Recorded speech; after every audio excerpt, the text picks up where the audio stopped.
Sin duda alguna hay una cierta línea de continuidad pues en la reflexión de este Evangelio de hoy con el Evangelio de la semana pasada, que era el Evangelio, si recordáis, del sembrador que salió a sembrar y cuya semilla cayó en campos, en situaciones diversas, que fue acogida o rechazada. Y después de esa parábola del sembrador, este domingo se proclama la parábola de la cizaña y otras dos parábolas, que son la parábola del grano de mostaza y la parábola de la levadura. Para aproximarnos a la parábola de la cizaña, y recibir de ella pues la luz que siempre el Señor nos da con su palabra, me voy a fijar por lo menos en tres expresiones que creo que entrañan grandes enseñanzas para nosotros. Dice en primer lugar, mientras la gente dormía, un enemigo sembró la cizaña. Fijaos, mientras la gente dormía. O sea que esa siembra de la cizaña no ha acontecido a la luz del día, como el Señor sí lo ha hecho, que Él ha sembrado a la luz del día. La cizaña no se ha sembrado a la luz del día, sino mientras la gente dormía. Y es una referencia interesante, ¿verdad? Porque nos recuerda que la estrategia del maligno es siempre huir de la luz. Huir, buscar la oscuridad, buscar el terreno en el que las cosas no se hacen con el suficiente discernimiento, un terreno en el que la voluntad verdaderamente no es consultada, sino manipulada. Así como el Señor pide libremente nuestra voluntad, ¿quieres abrirte a acoger mi palabra? La tentación no hace esa petición tan libre y consciente, siempre tiene un buen nivel de manipulación.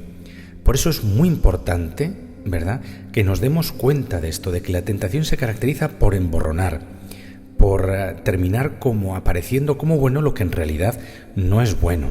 Y claro, en ese terreno de enmañaramiento es muy importante desenmascarar desde la luz de Dios, desde la luz del discernimiento, que es la capacidad de poner luz en nuestra vida, desenmascarando las tentaciones, ¿no? Eso es discernir, hacer luz allí donde el tentador lo que quiere es que no haya lugar pues a un pensamiento, a un discernimiento, ¿verdad? Bueno, pues la transparencia, el deseo firme de que haga luz en nuestra vida, de no guardarnos nada, ¿no?, de poner todo a la luz de Dios, de no hacer compartimentos estancos donde no pueda entrar la luz de Dios. Cuando uno vive así en transparencia, el maligno no tiene capacidad de acción ante nosotros. Por tanto, primera expresión, mientras la gente dormía, que a mí también, pues como me sugiere, hay que estar atentos, hay que velar, ¿verdad? Porque mientras duermes te pueden meter esa cizaña, En segundo lugar dice, no arranquéis la cizaña, dejadla crecerla juntos, ¿verdad? Dejar ahora que crezcan juntos la cizaña y el trigo, porque queriendo hacer un bien vais a hacer un mal. No arranques la cizaña. Es una palabra que ciertamente nos ayuda a entender que así como Jesús en sus evangelios, como la Iglesia en su magisterio hace un claro juicio moral sobre los actos, sobre lo que es bueno o lo que es malo, ¿verdad? Ahí existe un juicio moral objetivo. Sin embargo, no cabe juzgar con la misma capacidad de establecer una línea divisoria, no cabe el juicio interior de las personas, porque en su interior está mezclada la cizaña y el trigo. Es verdad, se pueden juzgar los actos morales, pero no se puede juzgar a las personas. No se les puede juzgar de una manera simplista pensando que son buenas o malas, porque en nuestro interior ambas cosas, trigo y cizaña, están mezclados y estamos en proceso. Y hay una gran batalla dentro de nosotros y la última palabra todavía no está dicha, todavía no está pronunciada, la última palabra sobre esta batalla interior. Así que el Señor dice, dejadlos crecer juntos. Dios hará que incluso en esa convivencia entre el trigo y la cizaña, incluso en esa convivencia, haya también oportunidad de que hasta el mal resulte para bien. De hecho, San Agustín, con su habitual perspicacia y con su intención tan fuerte, tiene una frase que ante la pregunta de por qué existen los malos, porque a veces le decimos al Señor, ¿cómo puedes permitir el mal? ¿Por qué Dios no borra de la faz de la tierra a los malvados? ¿Por qué no lo hace, ¿no?, con su poder? Y entonces responde San Agustín de esta manera, dice, los malos existen para que se conviertan y para que todos ejercitemos la paciencia. Los malos existen para que se conviertan y para que todos nos ejercitemos en paciencia. Porque es cierto que forma parte del escenario en el que Dios ha querido que nos santificamos, también los defectos de los demás, los pecados de los demás. Sirve también para purificarnos interiormente, para aprender muchas cosas. Se puede aprender mucho de todo y también de los errores y de los pecados ajenos. Se puede aprender. Y sobre todo es una llamada a la humildad y una llamada a proclamar la misericordia de Dios, que tiene paciencia.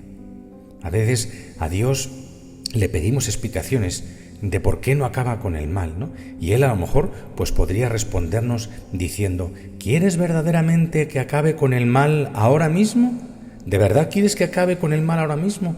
Y nosotros tenemos que decirle: no, Señor, lo he dicho sin darme cuenta de lo que decía, ten paciencia con nosotros, ten misericordia de nosotros. Así que bendita paciencia, bendita misericordia de Dios, que dice: déjalos que crezcan juntos, ya llegará el día de la cosecha, en el que se separe el trigo y la cizaña. Y en tercer lugar, la palabra del Evangelio de hoy es que muestra claramente que esa paciencia de Dios no tiene nada que ver con la connivencia o con el relativismo, o también con lo que es, pues una cierta indolencia. No. Al final de la parábola se dice: arrancad primero la cizaña, atadla en gavillas para quemarla, y el trigo almacenado, ¿verdad?, en mi granero. Y a veces nosotros solemos confundir la paciencia con la indolencia, y esa paciencia con el relativismo también. Y esto puede ser en nuestro caso, pero en el caso de Dios no. Las cosas están muy claras. Lo que es el mal, y lo que es bueno. Y al final de la parábola se ve claramente: la cizaña quemadla y el trigo a mi granero. Bueno, y estas parábolas son también parábolas, llamamos, del reino de Dios. Y cuando decimos que son parábolas del reino de Dios, ¿a qué nos referimos? Pues que nos hablan del reino de Dios. ¿Y eso qué es? Pues Dios reinando, la vida que se origina cuando Dios reina. Por eso Jesús nos dice en el Padre Nuestro, nos enseña a rezar: venga a nosotros tu reino. Y entonces el Señor dice: el reino de los cielos se parece a un grano de mostaza, ¿verdad? El reino de los cielos se parece también a la levadura. ¿Y por qué dice esto? Porque la manera de actuar de Dios no suele ser haciendo cosas muy llamativas, llamando la atención de manera brillante o deslumbrante. No, al Señor le gusta actuar de otra manera. Cuando encuentra un terreno bueno, siembra una semilla. Y tiene una acción sencilla, oculta, silenciosa, que no se ve, pero que está. Y esa acción de Dios, que es sencilla, oculta y silenciosa, va teniendo un desarrollo lento, muy lento, de manera que no ha llamado la atención. Pero esa semilla, como se ha sembrado y ha caído en una tierra buena, empieza a brotar, a florecer, a salir. Y entonces, ¿qué sucede? Que aquello que empezó de una manera insignificante, casi despreciable, tiene para Dios un fruto inesperado, maravilloso. La segunda parábola, la de la levadura, ¿cómo actúa Dios? Pues actúa como un poquito de levadura que se pone para que fermente una masa grande. ¿Y esto de qué nos habla? Del poder de la gracia del Señor, del poder que tiene el Señor para transformar las cosas, de manera que solo un poquito que sea de Dios, de verdad, es capaz de cambiar algo muy grande. La manera de proceder de Dios no es a ver dónde encuentro algo que sea mío, que esté funcionando y entonces, pues yo ahí empiezo. No, el Señor empieza por una cosa pequeña, pero que realmente corresponde a su voluntad y que sea suya.